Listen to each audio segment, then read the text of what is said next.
Hello guys, Fuzz here, and welcome to what may or may not be a brand new series depending on what you guys want, if you want me to continue on after this.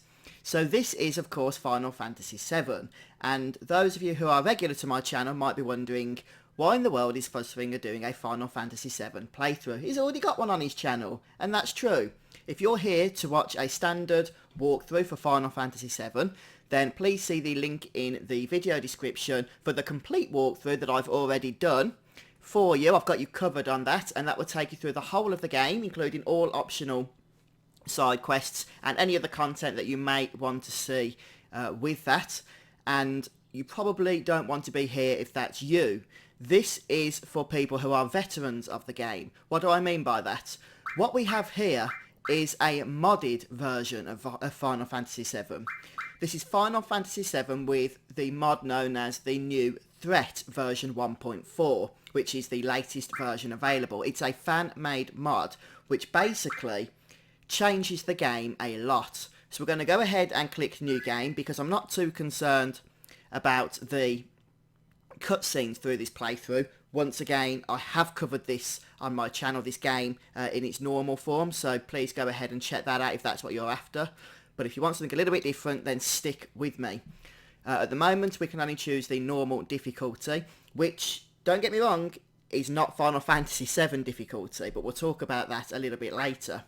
For now, we're going to choose that, and this mod, by the way, which I'll also put a link to in the video description, works through all the PC versions of the game. So whether you've got the original 1998 version, the 2012 re-release, which is the version I'm using here, or the 2013 Steam release, you can install this mod.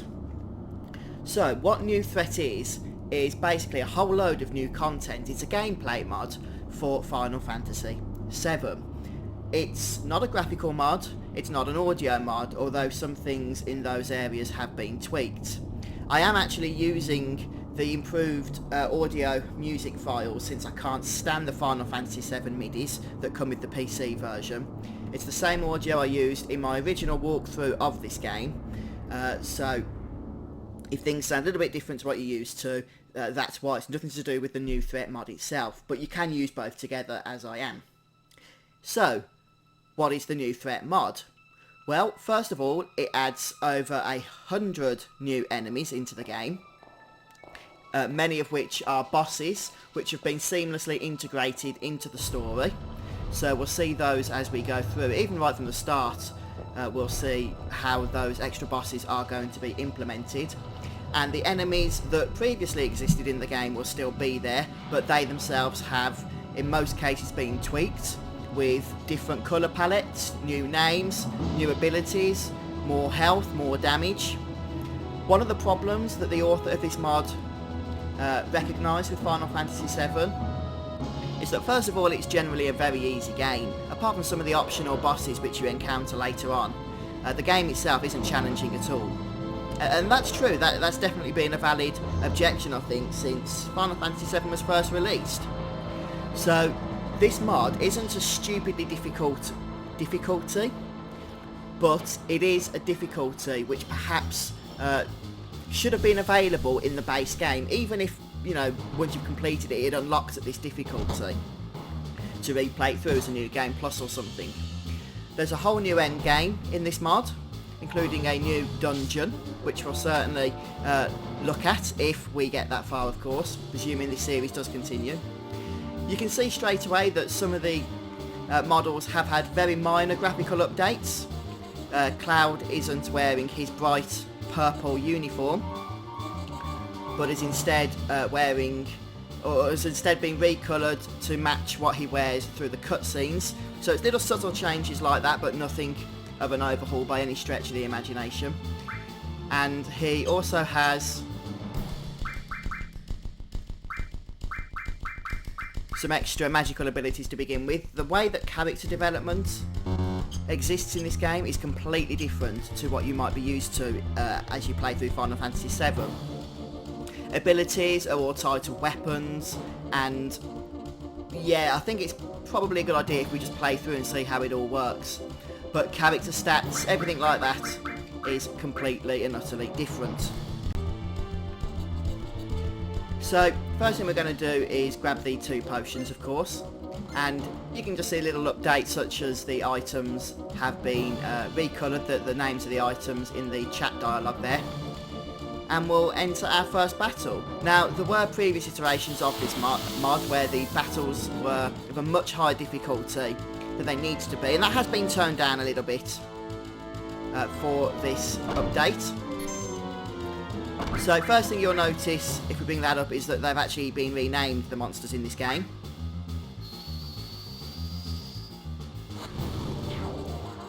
So you will be using a lot more magic as well than you would normally expect to use. One of the other issues that has been corrected in this mod is that melee attacks are no longer the go-to attacks that your characters are going to use. In the original Final Fantasy VII, you'd use magic substantially throughout the first portion of the game, but then as your strengths and whatnot increased, and you were doing maximum damage, 999 damage, with your melee attacks, there was never a need to be casting magic attacks at that point, because the animations would be slower, the the spells themselves have an MP cost. They just could not compete with melee. So everything's been adjusted and retuned for this mod so that magic will actually have a use and an impact even in the later ends of the game. So I'm certainly going to play through this Mako Reactor introduction here, but if we do go ahead with the series, I probably won't show all the cutscenes. And in fact, some of the lengthier cutscenes can now be skipped when you play this mod. Optionally, of course, so if you want to watch them, you can. But just little quality of life changes will actually make all the world of difference for those that are repeating playthroughs of this awesome game. So here comes Barrett, who, as well as Cloud, has received some slight, ever so slight, subtle graphical adjustments. Some of the dialogue has also been adjusted, since some of the changes wouldn't have made sense with some of the old dialogue, so it's all been re-implemented to work well together. For instance, we've got some new dialogue here. Regular battle music is probably what I'll stick to, but if you go to field battle music, then that just means that you won't get any battle music when you play your battles. Instead, whatever the background music playing at the time is will just continue. I think that already happens for this first mission anyway, so I'm not sure if it will be affected straight on, but as the game progresses it certainly would be.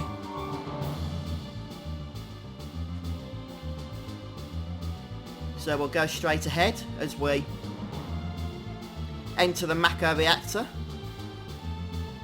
Something I've done many a time now as I've played through Final Fantasy VII repeatedly, but I've never played it through using some gameplay mods, and straight away we see these enemies are not getting one-shots as we might expect them to normally be. Limit breaks have also been adjusted, with level 4 limit breaks now tied to a side quest for each character. You will be making use of potions as you go through this Mako Reactor here. But fortunately the game does reward you with plenty as well as you go.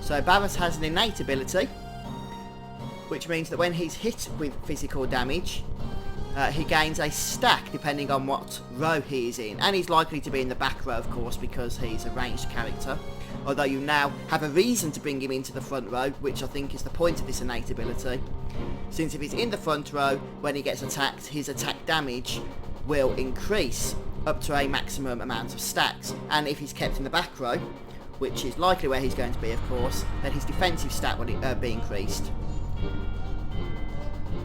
And he can hold up to a maximum of 5 stacks. So an interesting little mechanic there. A lot of these changes are quite subtle, but I do recommend that you're probably best off playing the game without this mod if you've never played it before and experience it as it was intended to be experienced. But if you're returning to the game and want a bit of an extra challenge along with some extra opportunities to advance your party with some new content, then yeah, by all means check this mod out. And of course, as I've mentioned, I will be putting a link to it in the video description.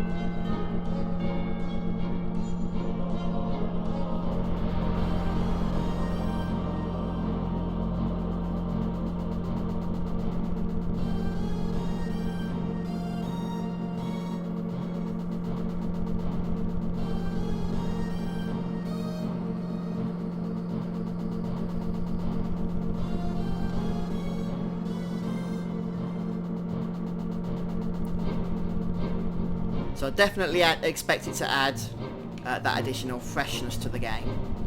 Which, as good as Final Fantasy VII is, the more you play it,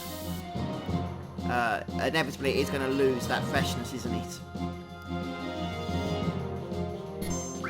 So we'll attack with Barret there. And you're probably going to want to make use of the Bob spell with Cloud on some of these enemies. Although limit breaks are particularly useful as well.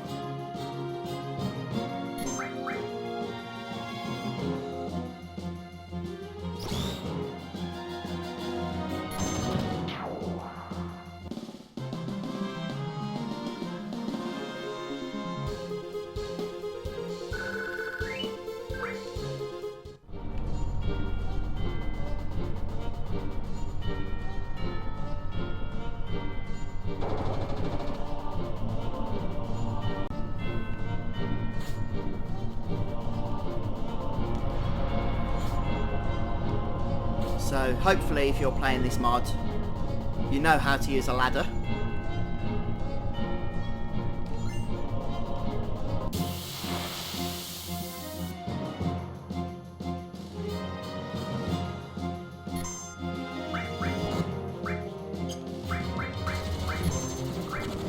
So we'll start off by trying to take out this guy in the back rank. And once again, you will need to keep an eye on your health, because of the extra damage incoming.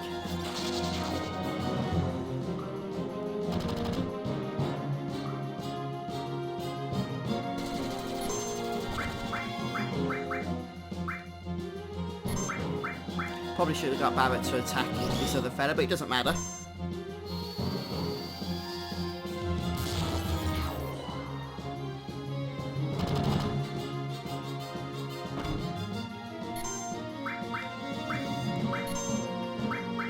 Save his limit break for the next battle. And as you can see, potions actually restore 300 health now, as opposed to the traditional 100 for Final Fantasy VII. Just another quality of life improvement. It is needed.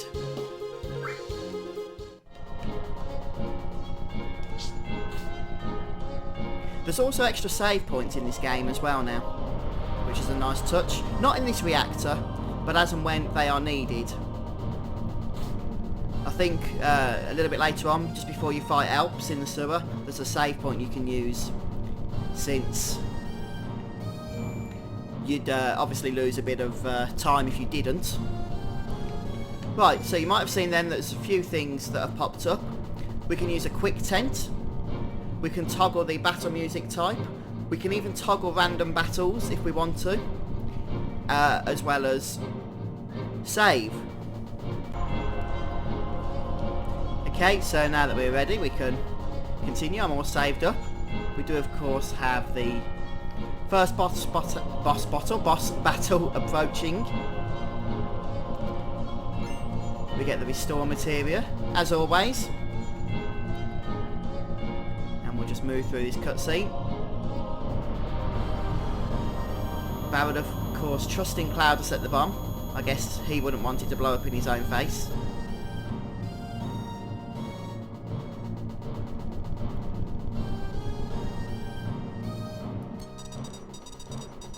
and make sure that Cloud has full MP going into this battle, because he is going to be needing to spam his bolt ability. One thing that should be mentioned is that it's the guard Scorpion, but he's been recoloured and remodelled. One thing that should be mentioned, flip, I've pressed the wrong button, is that you do not want to be hit by this guy's tail laser in the modded version of the game, because it actually ejects a character out of the battle completely. Which, as you can imagine, wouldn't be pretty. So Venom Tail poisons your character and does a ton of damage, as you notice there. Do we have antidotes? Fortunately, yes we do. So we'll go ahead and heal up and cure.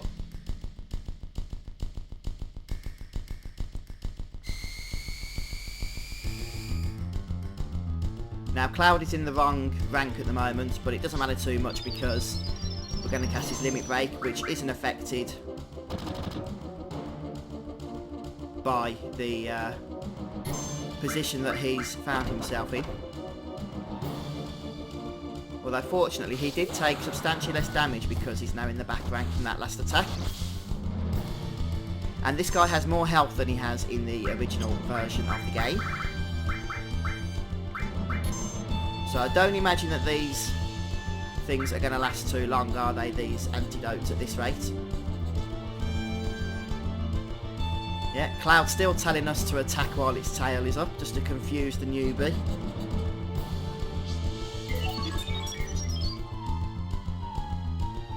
So we'll just be patient here. Get our attacks ready. This is the X-ATM Scorpion.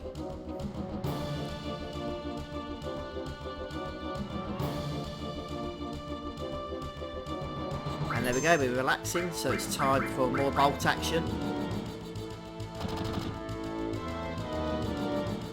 You can usually get around 2 attacks in for each character before his tail comes up, so just bear that in mind. Actually, make that 4, he can get 2 attacks in before his tail goes up. And since each time he attacks, he uses his magnetic scope beforehand,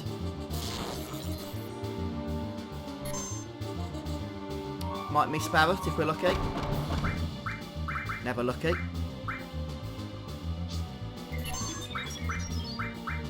Although he did gain the useful defense stack from his innate ability.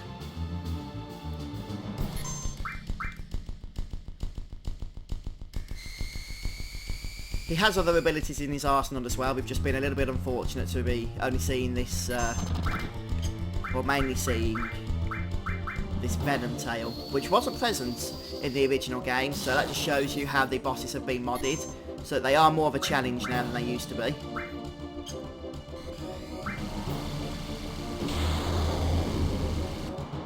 And throw that onto Cloud there. That 300 health is a big help, it really is. And I assume the tail's going up now, so we'll just be patient. Yep.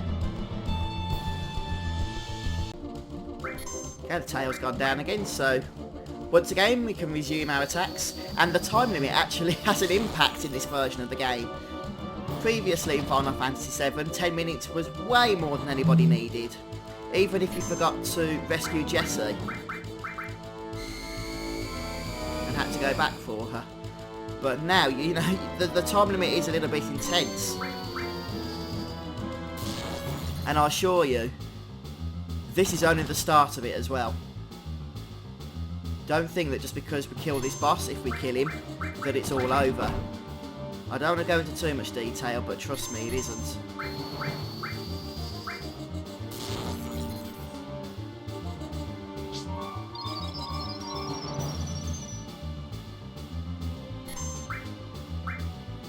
We could throw an ether onto Cloud, I might just do that, but I'm going to see if this limit break will finish this guy off.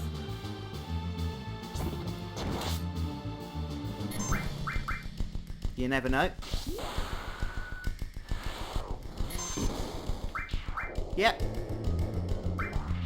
So we've got 4 minutes and 50 seconds to get to the end.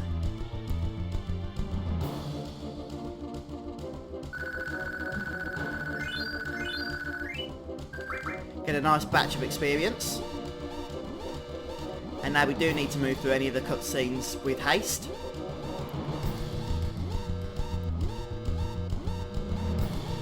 And the save point has gone. Just look at that, it's disappeared. How mean is that? In other words, if you die during your exit, then you have to kill the boss again, which makes sense. Because if you kill the boss and don't leave yourself enough time to escape, you've effectively locked yourself out the game. For now, we're just going to escape these battles,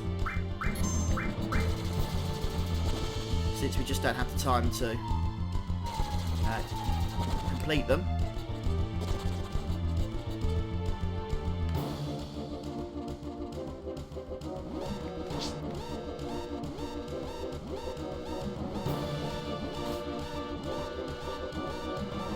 And we'll go and free Jesse, of course. But what's this? This is new. So as you can see, it's not just about increasing the difficulty, but it is about actually changing the game up a bit as well. Have we got any grenades? I thought we would have, but apparently not, no. Fortunately, the boss can't actually really do any damage to us now. This is really just about killing our time. But since we've got Jesse helping us, hopefully we'll make some good progress here. Let's just try and speed things up a bit. Hence the reason I suggested that you run away from the random encounters. We need Jessie actually throwing grenades rather than attacking with her weapons, since the boss will not die quickly enough if she doesn't. So this is the same boss, but now damaged, of course. And fortunately, that's all there is to him. But it's a nice little optional extra. And as you can see, it's seamlessly integrated into the game.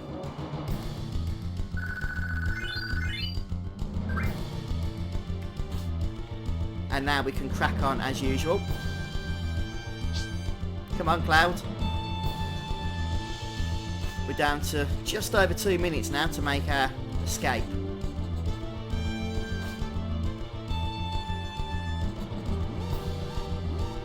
Bearing in mind as well, this is still the start of the game, so the increased difficulty does have a much stronger effect as you progress through the story. Remember, the difficulty we're seeing is not an insane difficulty as some gameplay mods have given before. It is about making the game a challenge, perhaps as the author thought that it should originally have been, but without it being stupidly difficult.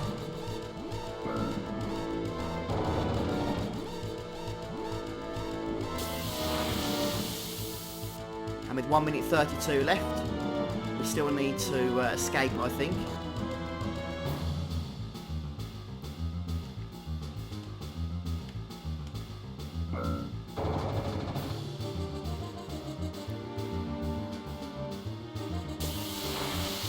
Just as we're about to escape, of course.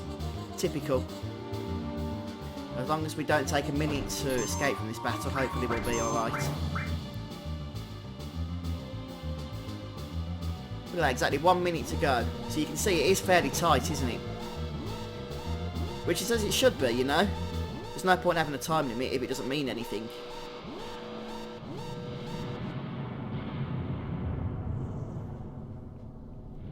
But that was awesome, you know. I'm having fun already, playing a game that I've played many times before, but I'm playing it in a brand new way now.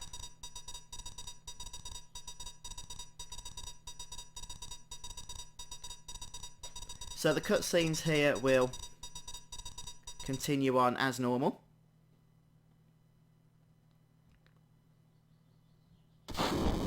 Which means I can probably skip it, since again I have the standard walkthrough up on YouTube if you're interested in all these cutscenes. This is more about the gameplay additions than anything else.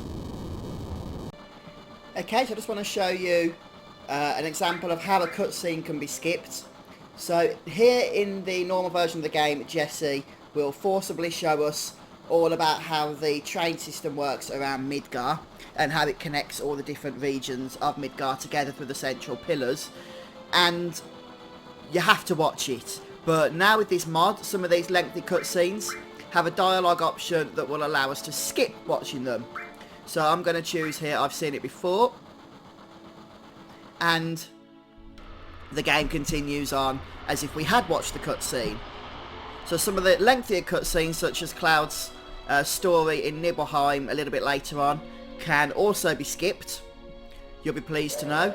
So that if you have played the game several times before and you just want to experience more of the character development, then you now have that option to do so. And I think there's about, including this one that we just skipped, 6 or 7 cutscenes that can also be skipped. So just another quality of life improvement.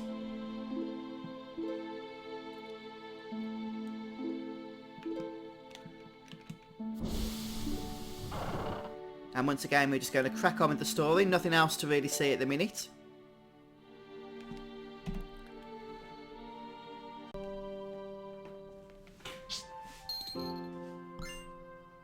Okay, so we're just finishing off the main cutscene where Tifa is introduced to us.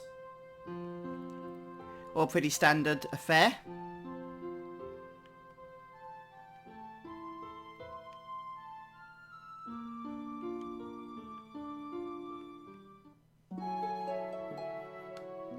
Something I've noticed, Cloud never does actually get that 2000 gil off Barrett, does he, for completing the next mission?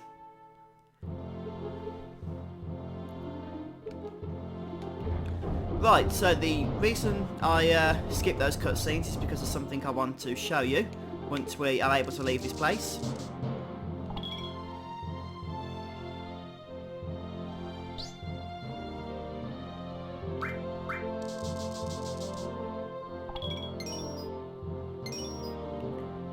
So we get the sense materia. I don't think we normally get that there, do we? So that's definitely a new ability at this stage in the game. And we get the new threat mod tutorial available to us now as well. And that's really what I wanted to point out to you.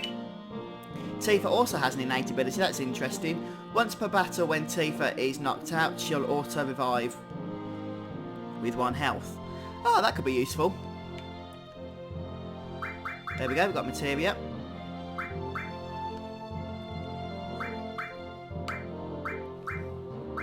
There we have our sense ability.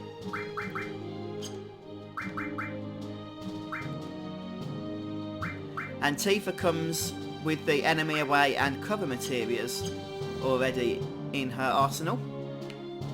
So there's been a whole retuning basically of the game, as well as everything else, which is nice to see. So we're going to head on up here, see what's going down in the beginner's hall. Grab out all materia. It's amazing how many people miss that, but you really do want it at this stage in the game.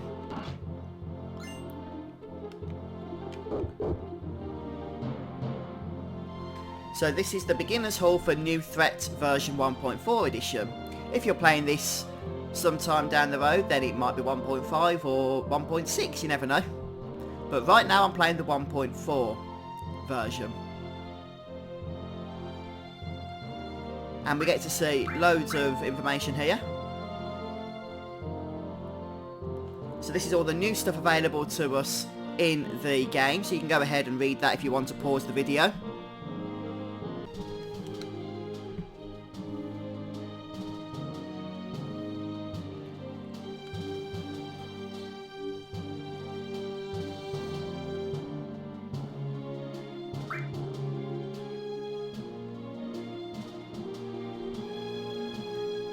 So the Gold Saucer has had a substantial upgrade, especially at the Battle Square, which we'll experience later on, with whole new enemies to face. It's more like the, what do you call it, the arena from Final Fantasy X now, so that should be interesting to take part in.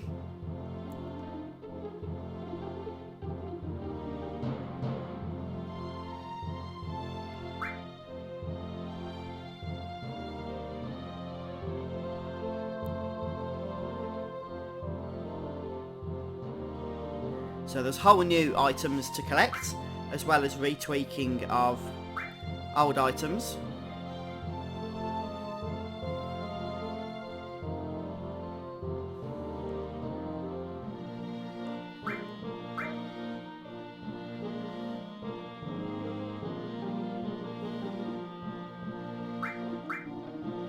And then just some information on how we can report any bugs.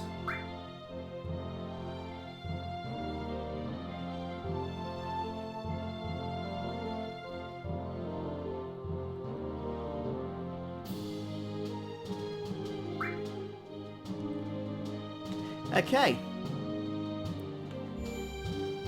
so we can go ahead and save, and to be honest I think we'll call it quits here today. So hopefully you've got a good taste of what this gameplay mod New Threat version 1.4 is all about. We've got a little taste of it with the battles that we've fought and the changes to the Mako Reactor number 1 encounter that we went through.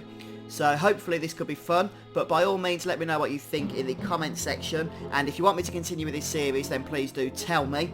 Don't forget to like the video if you've enjoyed it, and subscribe to the channel for more.